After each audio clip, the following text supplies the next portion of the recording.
magugustuhan mo. Ano ba? Ito magugustuhan mo. Sinachat niya yung tropa ko. Ayun, may video call pa sila. Di ba? Siya yan. Ayun. Sinachat niya yung tropa ko. Mag-isip ka na. Hindi tapos.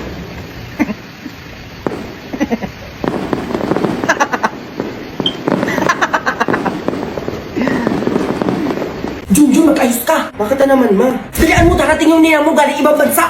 Baka bigyan ka ng pera nun. Okay na ako, ma. Eto na yun. Nasa si inaanak ko dyan. Mare! Ay, na inaanak mo. Ang laki na, di ba? Ay, ninang. Ay, Mare, teka lang. Alam mo ba natapon niya sa school nila? Ay, talaga ba? O sige nga, kailangan pag tinanong kita, dapat sumagot ka ng mabilis, ha? Ay, basic yan, ninang. 1+1. Mabilis. Anong mabilis, Junjun? Ay, sabi mo, ninang, kapag tinanong mo ko, ang isagot ko mabilis. Ay, Mare, history.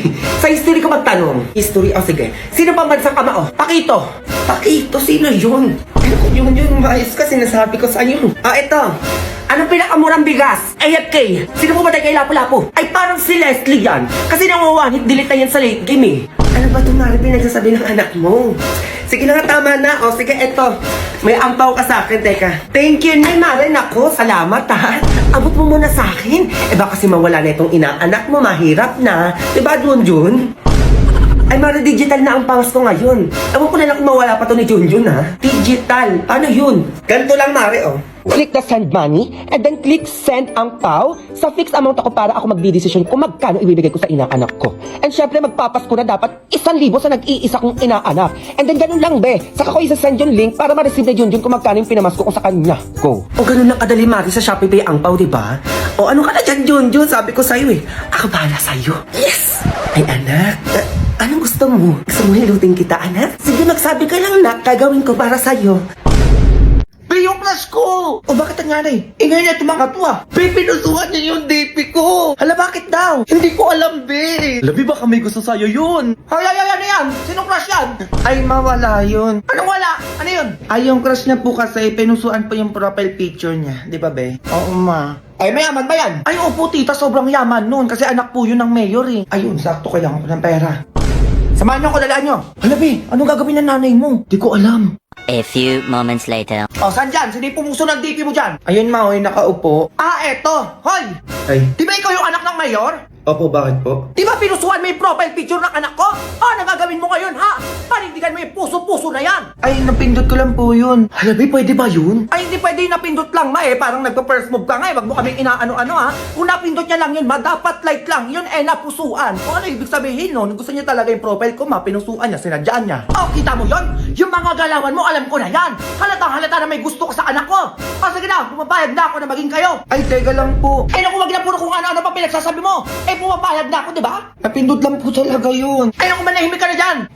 Tignan na ako, okay na ako dito sa BF mo. Kasi naman, dapat sinabi mo na lang sa akin na may gusto ka, hindi yung pumupuso-puso ka pa dyan. Oo nga naman, sasabihin lang naman, Diyos ko, mahirap ba yun? Grabe naman yan, napindot lang. Gusto juwain agad. O ano, tayo na ba? O, sige na. Ano ba yan na? Mayaman na tayo, anak ng mayor yan, no? Kaya pambayad ng utang ko dyan, ha? Labi mo ang pera nanay mo. Ako nagigigil talaga. Eto, dito tayo magkakalaman, ha? Sinasabi ko sa'yo, Abante! Mas pinatibay na tong Honor X95G? Anong ganon, humanda ka? Go! Ako nagigigil talaga yung sinasabi ko sa inyo. Anong nangyari, ha? Anong nangyari, be? Gumagana pa din, ha? Diba? Sinasabi ko sa inyo, patikit pa lang yan. Eto lang sa'yo.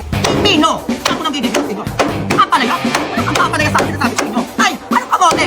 Anong kamote sa Honor? Anong nagigigil sa inyo? Ano daw dito? Ano daw dito? Labanos! Anong nagigigil sa inyo? Siyempre, kagano ka? Sinasabi ko sa inyo, bawang! Ha? Ano nangyari? Gumagana pa din, ha?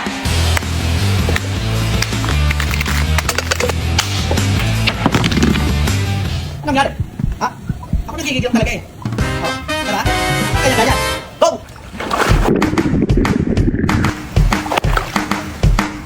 Go! Eto, dito tayo magkakaalaman, ha? Sinasabi ko sa'yo, Madobo ka sa akin ngayon, ha? Nagigigil ako sa'yo. Diyan ka, ha? Diyan ka, sinasabi ko sa'yo. Diba? Ano ka gano'n? Tignan natin kung ano siya, ha? Ano nangyari? Tignan natin, be. Ay! Buhay ka pa, de? Ako nagigigil sa'yo? Eto ka. Abante! Atras! Ano nangyari? Ha? Ano nangyari? Di ba? Ayun ang sinasabi ko sa inyo. Mas pinatibay talaga siya, be. Kung ano bang ilano nyo, ha? Kung matibay, malinaw, at matagal malobat na cellphone bang hanap nyo, Bebs? Mag-honor X9 D5G na kayo! Oh. Nak, binigyan ka ba ng ninang mo na pamasko? Oo ma, ito 10,000. Na, laki nang binigay sa'yo, samantalang sa akin, wala. Ano? Hindi ka binigyan? Oo, ma, dati binibigyan naman ako nun eh. Saka dapat kami matatanda yung binibigyan ng pamasko kasi kami yung maraming gastusin. Oo nga! Aba, kinagigil na naman ako ng babaeng yan ah. Hindi ako papayag. Ay, teka, sasama ako dyan. Nasusugodin nila si Ninang. A few moments later. Ay, tumaba! Naku, buntis to. Ninang, lumabas ka dyan! Oo nga! Ingay na yun. Ay, Ninang. O bakit? Anong nangyari sa inyo? Oh, Ninang, pamasko ko. Oo nga, bakit di mo binigyan tong anak ko? Kuya, anong petsa na pamasko pa rin? Tsaka malaki na yung anak mo, bakit bibigyan ko pa yan? Hindi! Walang malaki-malaki! Kami dapat yung matatanda yung pinapamaskuhan nyo! Kasi kami yung maraming bayarin at gastusin! Tama yon! Hindi yung bata pa yung papamaskuhan nyo na wala pang alam gastusin yung pera nila! Eto kami oh! Eto, madaming gastusin, bayarin, ano ba? Oo nga naman, Mare, mag-isip ka naman! Kaya ko din sa bunso niya yung binigay ko sa kanya! Na wala na bawian lang. Ano yan? Binigay mo ni. Pamasko ko Ninang, dalian mo, madami pa akong parcel na babayaran.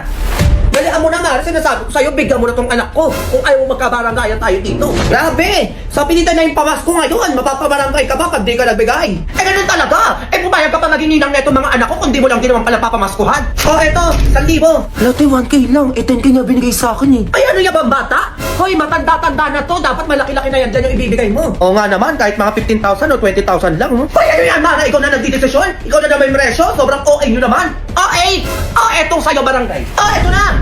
O, 20K na to ha, sinasabi ko sa inyo, baka tumahol-tahol pa kayo dyan. Ayan, ganyan nga. O ma, sagot ko na yung panghanda sa New Year. Ayan, o, mamili lang tayo mamaya. O, next Christmas ulit, Mari ha? Ay, ano yan? Dapat mas malaki na ibigay mo next year ha? Go! Yan na pa pala ng mga kabet. Kaya pala magpunas na lamesa. Oo. Ayan no. Ang dami na palang alikabok ng salamin. Ayan no, ang dami. Ay! Laki pala nung nabili kong halaman. Ma, regalo ko sa'yo. Grabe ka naman, anak. Thank you. Tatabait mo ngayon. Ano meron? Ano kasi ma, may overnight swimming yung mga classmate ko. Overnight swimming? Sige na, pumunta ka na, pinapayagan kita. Na-update na kita kapag nandun na ako ah. Ay, Ito pala remote oh. Buksan mo na yung TV ma para makanood ka ng balita. sige, buksan mo, balita na. A few moments later. Hello, Be. Oo, Be, papunta na ako. Balitang balita po tayo ngayon. Naku, ayun naman sinasabi ko. Maalis na ako. Teka, manood ka. Ano ba yan? Isang batang binatilyo nalunod sa isang swimming pool matapos payagan ng magulang na mag-overnight swimming. Teka, diyan ka lang. Ano ba yan? Ang batang binatilyo dinala sa ospital, ngunit huli na ang lahat. Balik sa iyo, Mike, Nel. Wala nga alis. Ma, nakaayos na ako. Aalis na lang. Hindi mo ba nakikita yung balita, ha? Baka mamaya ano pa mangyari sa'yo doon? Umakyat ka. Akyat!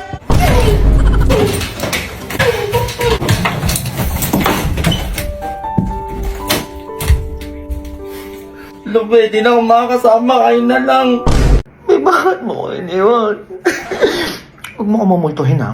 Mayos ka dyan, huwag mo akong eksena. Parcel po. Kanino yan? Kay Junjun po. Ay, nakaburol na!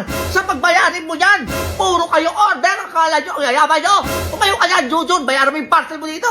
Ito yung parcel mo daw ito. Nagagalit na yung nanay mo. Ay, ma'am, iwan ko na lang po dito. Okay na po. Huwag nyo na pong bayaran. Condolence po, nanay. Sino naman po kayo? Teacher po ni Junjun. Sige po, mama. Po muna po kayo dyan. Sabi, ang bata mo pa. Napakabait ng bata nito eh. Masipag pa mag-aral.